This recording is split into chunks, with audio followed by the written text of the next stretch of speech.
Iṣẹ́ àwọn Àpọ́stélì orí 7. Nígbà náà ni olórí àlùfáà wípé, nǹkan wọ̀nyí a rí bẹ́ẹ̀ bí?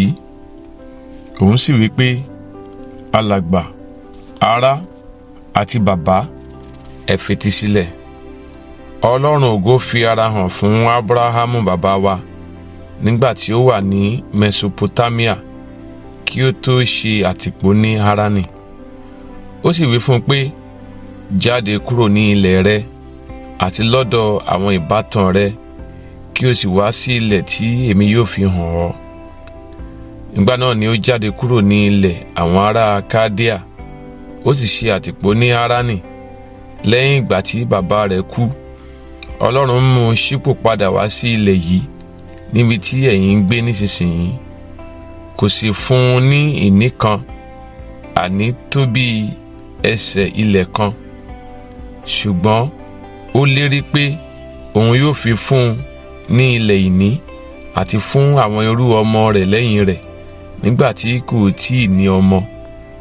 Ọlọ́run sì sọ báyìí pé irú ọmọ rẹ̀ yóò ṣe àtìpó ní ilẹ̀ àjèjì, wọn yóò sì sọ wọ́n di ẹrú, wọn yóò sì pọ́n wọn lójú ní 400 ọdún.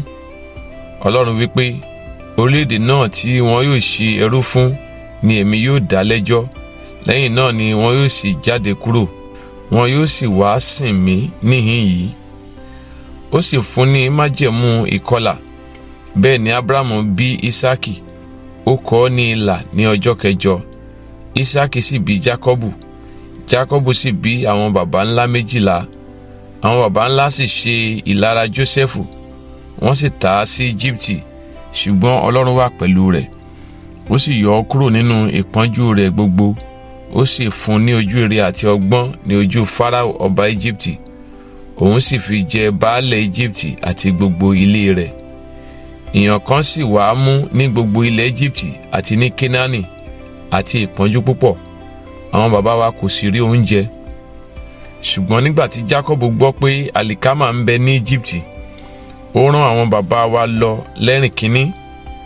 Àti nígbà kejì Jósẹ́fù fi ara rẹ̀ hàn fún àwọn arákùnrin rẹ̀, a sì fi àwọn ará Jósẹ́fù hàn fún Fáráò. Jósẹ́fù sì ránṣẹ́, ó sì pe Jákọ́bù bàbá rẹ̀ àti gbogbo àwọn ìbátan rẹ̀ sọ́dọ̀ rẹ̀, 180 ọkàn.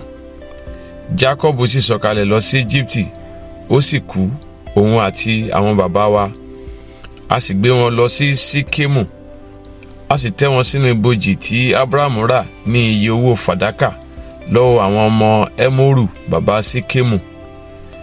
Ṣùgbọ́n bí àkókò ìlérí tí Olúwa ṣe fún Ábúráhámù ti kù sí dẹ̀dẹ̀, àwọn ènìyàn náà ń rú, wọ́n sì ń rẹ̀ ní Íjíbítì, títí ọba mìíràn fi jẹ lórí Íjíbítì tí kò mọ Jósẹ́fù. Òun náà ni ó ṣe àrékérekè sí àwọn ìbátan wa, wọ́n sì hùwà búburú sí àwọn baba wa, tó bẹ́ẹ̀ tí wọ́n fi já àwọn ọmọ ọwọ́ wọn kúrò lọ́wọ́ wọn nítorí kí wọn kí ó má ṣe yè. Ní àkókò náà ni a bí Mósè, ẹni tí ó ní ẹwà púpọ̀, tí wọ́n sì bọ́ ní oṣù 3 ní ilé bàbá rẹ̀. Nígbà tí wọ́n sì gbé e sọnù, ọmọbìnrin Fáráò hé, ó sì tọ́ dàgbà ní ọmọ ara rẹ̀. A sì kọ́ Mósè ní gbogbo ọgbọ́n ará Íjíbítì, ó sì pọ̀ ní ọ̀rọ̀ àti ní ìṣe. Nígbà tí ó sì di ẹni ìwọ̀n 40 ọdún, ó sọ sí i lọ́kàn láti lọ bẹ̀ àwọn ọmọ Ísírẹ́lì ará rẹ̀ wò. Nígbà tí ó sì rí ọ̀kan nínú wọn tí à ń jẹ ní ìyà, ó gbèjà rẹ̀, ó gbẹ̀san ẹni tí wọ́n ń jẹ ní ìyà, ó sì lu ará Íjíbítì náà pa. Ó sì ṣe bí àwọn ará òun mọ̀ bí Ọlọ́run yóò ti ọwọ́ òun gbà wọ́n, ṣùgbọ́n wọn kò mọ̀. Ó sì di ọjọ́ kejì, ó yọ sí wọn bí wọ́n ti ń jà, òun bá sì parí rẹ̀ fún wọn. Ó wí pé, alàgbà, ará ni ẹ̀yin, èéṣe tí ẹ̀yin fi ń ṣe ohun tí kò tọ́ sí ara yín? Ṣùgbọ́n ẹni tí ó fíràn sí ẹnìkejì rẹ̀ ti kúrò. Ó wí pé, ta ni ó fi ọ́ jẹ olórí àti onídàájọ́ wa? Ìwọ ń fẹ́ pa mí gẹ́gẹ́ bí o ti pa ará Íjíbítì lánàá. Mósè sì sá nítorí ọ̀rọ̀ yìí, ó sì wá ṣe àtìpó ní ilẹ̀ Mídíánì, níbi tí ó gbé bí ọmọ 2. Nígbà tí 40 ọdún sì pé, áńgẹ́lì Olúwa farahàn ní ijù ní òkè Sínáì nínú ọ̀wọ́ iná ní ìgbẹ́.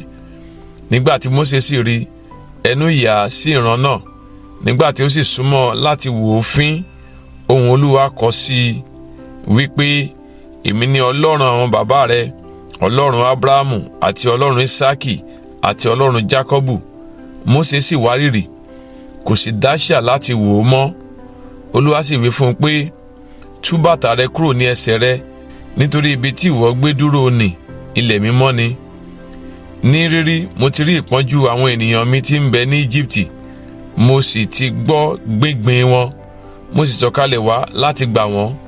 Wá nísinsìnyí, èmi yóò sì rán ọ lọ sí Íjíbítì. Mósè náà yìí tí wọ́n kọ̀ wípé ta ni ó fi ọ́ jẹ olórí àti onídàájọ́, òun náà ni Ọlọ́run rán lọ láti ọwọ́ áńgẹ́lì tí ó farahàn ní ìgbẹ́ láti ṣe olórí àti olùdáǹdè. Òun ni ó mú wọn jáde lẹ́yìn ìgbà tí ó ṣe iṣẹ́ ìyanu àti iṣẹ́ àmì ní ilẹ̀ Íjíbítì àti ní Òkun Pupa àti ní aginjù ní 40 ọdún. Èyí ni Mósè náà tí ó wí fún àwọn ọmọ Ísírẹ́lì pé, wòlíì kan ni Olúwa Ọlọ́run yín yóò gbé dìde fún yín nínú àwọn arákùnrin yín bí èmi, òun ni kí ẹ gbọ́ tirẹ̀. Èyí náà ni ẹni tí ó wà nínú ìjọ ní ijù pẹ̀lú áńgẹ́lì náà tí ó bá a sọ̀rọ̀ ní òkè Sinai, àti pẹ̀lú àwọn bàbá wa, ẹni tí ó gba ọ̀rọ̀ ìyè láti fi fún wa, ẹni tí àwọn bàbá wa kò fẹ́ gbọ́ tirẹ̀, ṣùgbọ́n wọ́n tì í kúrò lọ́dọ̀ wọn, wọ́n sì yí padà ní ọkàn wọn sí Íjíbítì.